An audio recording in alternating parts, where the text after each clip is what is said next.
नारायणं नमस्कृत्यं नरं चैव नरोत्तमं देवीं सरस्वतीं चैव ततो जयमुदीरयेत्। जय श्री कृष्ण। राधे राधे। भगतजनों, आज हम कार्तिक मास महात्म्य का 13वां अध्याय सुनेंगे। इस अध्याय में हम सांसर्गिक पुण्य से धनेश्वर का उद्धार, दूसरों के पापों और पुण्य की आंशिक प्राप्ति के कारण तथा मासों उपवास व्रत की संक्षिप्त विधि, आज हम यह कथा सुनेंगे। तो आइए सर्वप्रथम भगवान का स्मरण करते हुए सब बोलिए, विष्णु भगवान की जय। ओम नमो भगवते वासुदेवाय। भगवान श्री कृष्ण कहते हैं कि हे प्रिय, नारद जी के मुख से यह कथा सुनकर राजा पृथु के मन में बड़ा आश्चर्य हुआ। उन्होंने नारद जी का भली भांति पूजन करने के पश्चात उन्हें विदा किया। पूर्व काल में अवंतीपुरी में धनेश्वर नामक एक ब्राह्मण रहता था।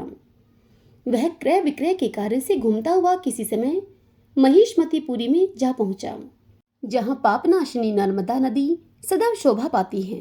वहां कार्तिक का व्रत करने वाले बहुत से मनुष्य अनेक गांवों से स्नान करने के लिए आए हुए थे।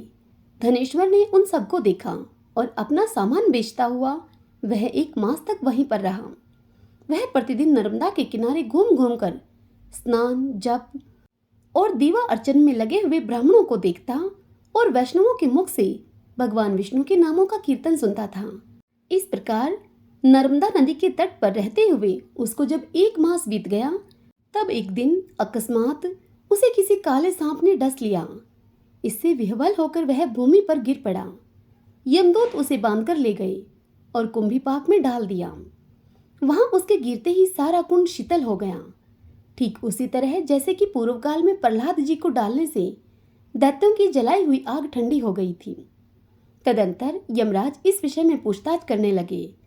इतने में ही वहां पर नारद जी आए और वह उनसे इस प्रकार बोले। नारद जी बोले, हे सूर्यनंदन, यह नरकों का उपभोग करने के योग्य नहीं है। जो मनुष्य पुण्य कर्म करने वाले लोगों का दर्शन, स्पर्श और उनके साथ वार्तालाप करता है, वह उनकी पुण्य का छठा अंश प्राप्त कर लेता है। यह धनेश्वर तो 1 मास तक श्रीहरि के कार्तिक व्रत का अनुष्ठान करने वाले असंख्य मनुष्यों के संपर्क में रहा है। अतः यह उन सब के पुण्य अंश का भागी हुआ है। इसको अनिच्छा से पुण्य प्राप्त हुआ है, इसलिए यह यक्ष की योनि में रहे और पाप भोग के रूप में यह सब नरकों का दर्शन मात्र करके ही यम यातना से मुक्त हो जाए। हे प्रिय, इस प्रकार कहकर देवऋषि नारद वहां से चले गए।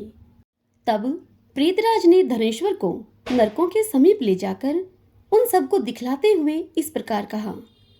प्रेतराज बोले, हे धनेश्वर, महान भय को देने वाले इन घोर नरकों की ओर तुम दृष्टि डालो। इनमें पापी पुरुष सदा दूतों के द्वारा पकाए जाते हैं। इन नरकों के पृथक पृथक 84 भेद हैं। तुम्हें कार्तिक व्रत करने वाले पुरुषों का संसर्ग प्राप्त हुआ था, उससे तुम्हें पुण्य की वृद्धि हो जाने के कारण ये सभी नरक तुम्हारे लिए निश्चय ही नष्ट हो गए हैं। इस प्रकार धनेश्वर को नरकों का दर्शन कराकर प्रेतराज उसे यक्षलोक में ले गए। वहां जाकर वह यक्ष हुआ। वही कुबेर के अनुचर धनयक्ष के नाम से प्रसिद्ध हुआ। सूत जी कहते हैं कि इस प्रकार अपनी अत्यंत प्रिय सत्यभामा को यह कथा सुनाकर भगवान श्री कृष्ण संध्या उपासना करने के लिए माता के घर में गए। ब्रह्मा जी कहते हैं कि हे नारद, यदि कार्तिक व्रत करने के लिए अपने में सामर्थ्य न हो तो अन्य उपाय से भी इसका फल प्राप्त हो सकता है। ब्राह्मण को धन देकर कार्तिक व्रत के उत्तम फल को ग्रहण करें। शिष्य से, भृत्य वर्ग से, स्त्रियों से अथवा अपने किसी विश्वास पात्र मनुष्य से भी व्रत का पालन करावें। ऐसा करने से भी मनुष्य फल का भागी होता है।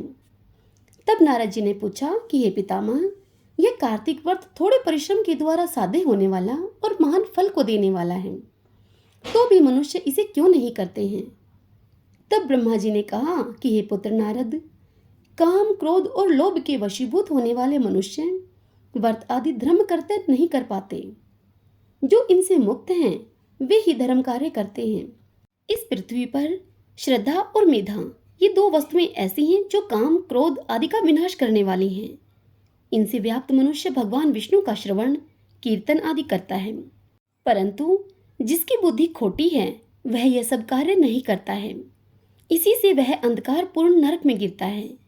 पढ़ाने से, यज्ञ कराने से और एक पंक्ति में बैठकर भोजन करने से मनुष्य दूसरों के किए हुए पुण्य और पाप का चौथाई भाग प्राप्त कर लेता है।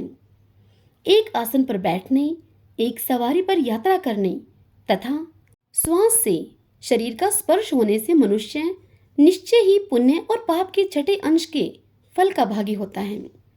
दूसरे के स्पर्श से, भाषण से और उसकी प्रशंसा करने से भी मानव सदा उसके पुण्य और पाप के 10वें अंश को पाता है।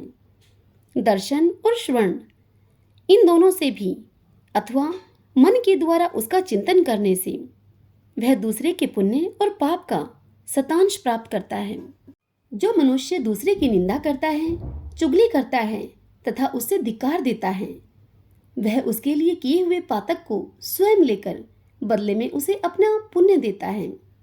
जो मनुष्य किसी पुण्य कर्म करने वाले पुरुष की सेवा करता है, वह यदि उसकी पत्नी, भृत्य और शिष्यों से भिन्न है तथा उसे उसकी सेवा के अनुरूप कुछ धन ही नहीं दिया जा रहा, तो वह भी सेवा के अनुसार उस पुण्य आत्मा के पुण्य फल का भागी होता है। जो एक पंक्ति में बैठे हुए पुरुष को रसोई परोसते समय छोड़कर आगे बढ़ जाता है, उसके पुण्य का छठा अंश वह छुटा हुआ व्यक्ति पा लेता है। स्नान और संध्या आदि करते समय जो दूसरे का स्पर्श अथवा दूसरे से भाषण करता है, वह अपने कर्म जनित पुण्य का छठा अंश उसे निश्चय ही दे डालता है।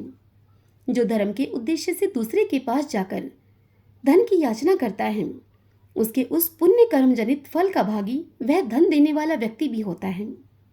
जो दूसरों का धन चुराकर उसके द्वारा पुण्य कर्म करता है, वहां कर्म करने वाला तो पापी होता है तथा जिसका धन चुराकर उस कर्म में लगाया गया है, वही उसके पुण्य फल को प्राप्त करता है। जो दूसरों का ऋण चुकाए बिना मर जाता है, उसके पुण्य में से वह धनी अपने धन के अनुरूप हिस्सा बांट लेता है।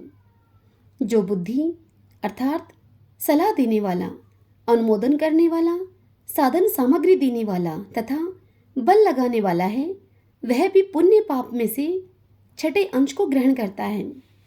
प्रजा के पुण्य और पाप में से छठा अंश राजा लेता है।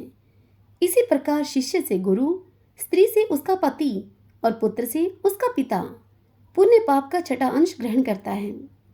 स्त्री भी यदि अपने पति के मन के अनुकूल चलने वाली और सदा उसे संतुष्ट रखने वाली हो, तो वह उसके पुण्य का आधा भाग प्राप्त कर लेती है।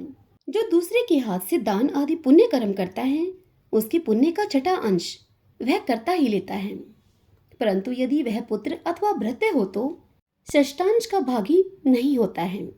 व्रति देने वाला पुरुष व्रति भोगने वाले के पुण्य का छठा अंश ले लेता है, किंतु ऐसा तभी होता है जब वह उस व्रति भोगने वाले से अपनी या दूसरे की सेवा न कराता हो। इस प्रकार दूसरों के द्वारा संचित किए हुए पाप पुण्य बिना दिए हुए भी आ जाते हैं। पूर्व काल में एक दम्भी तपस्वी पतिव्रता स्त्री के शुद्ध प्रभाव से पिता माता का पूजन देखने से कार्तिक व्रत का सेवन करके उत्तम लोक को प्राप्त हो गया था।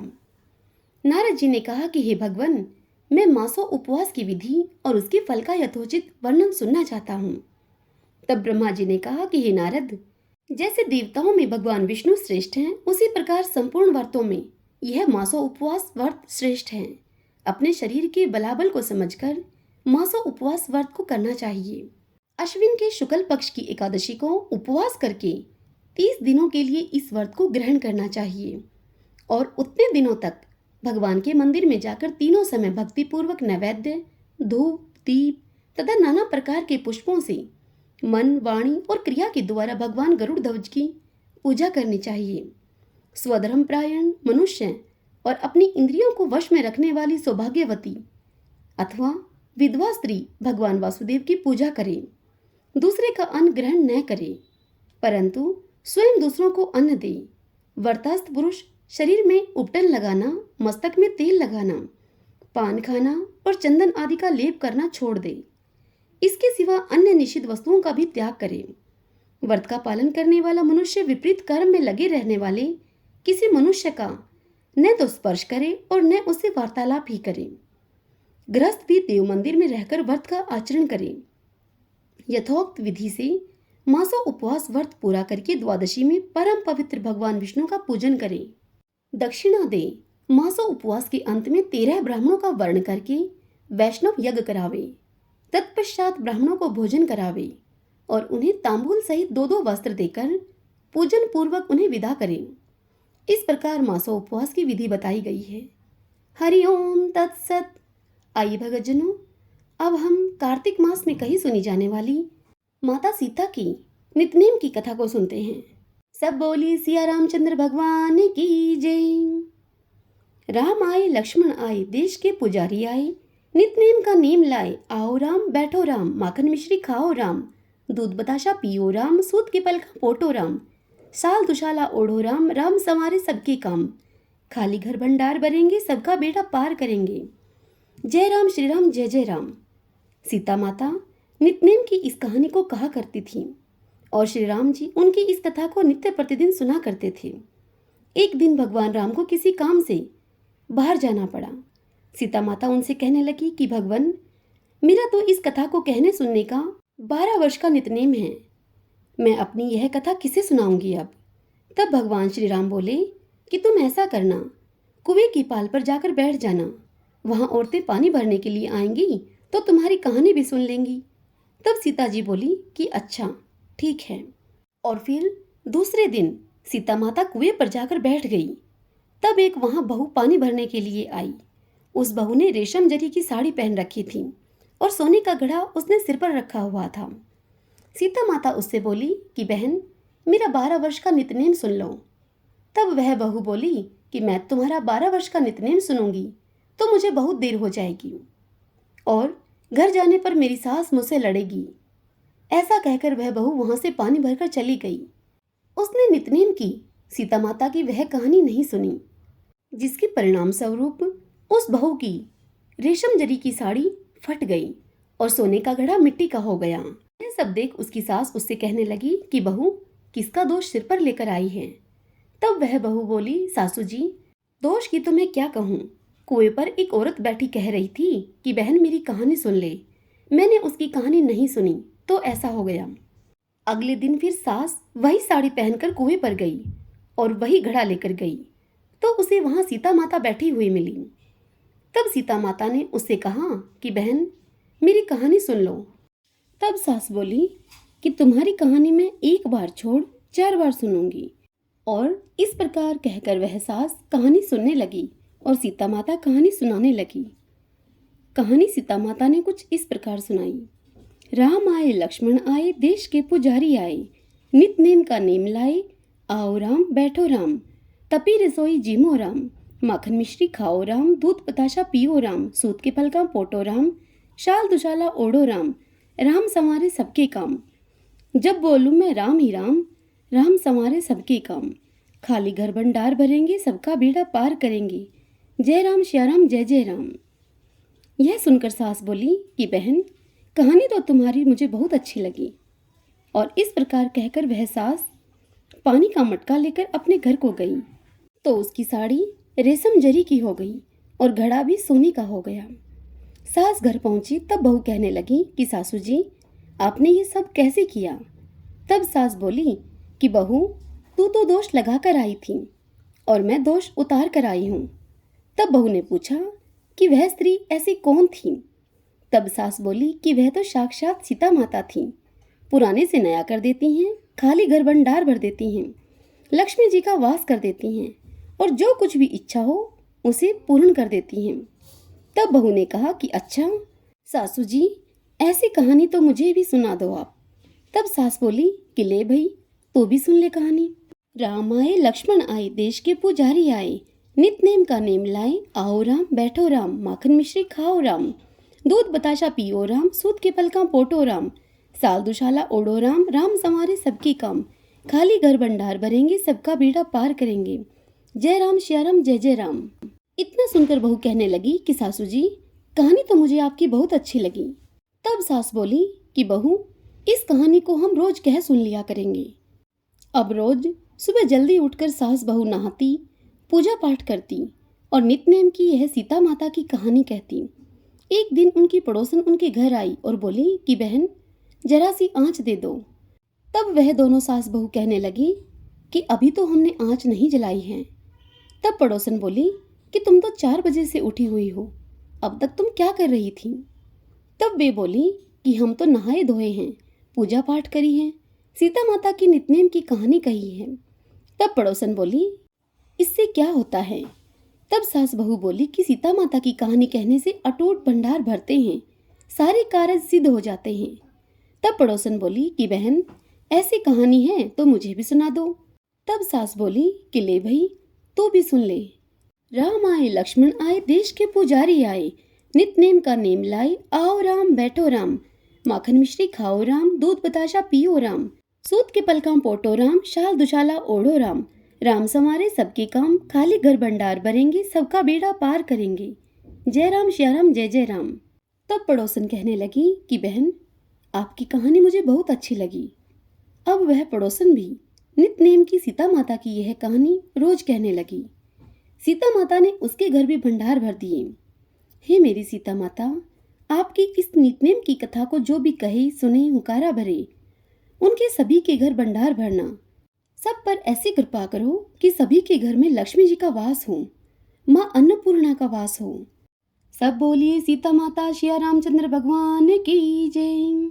गोविंद गोविंद हरे मुरारी, गोविंद गोविंद मुकुंद कृष्ण, गोविंद गोविंद रथांग पाणि, गोविंद दामोदर माधवेति। ओम नमो भगवते वासुदेवाय।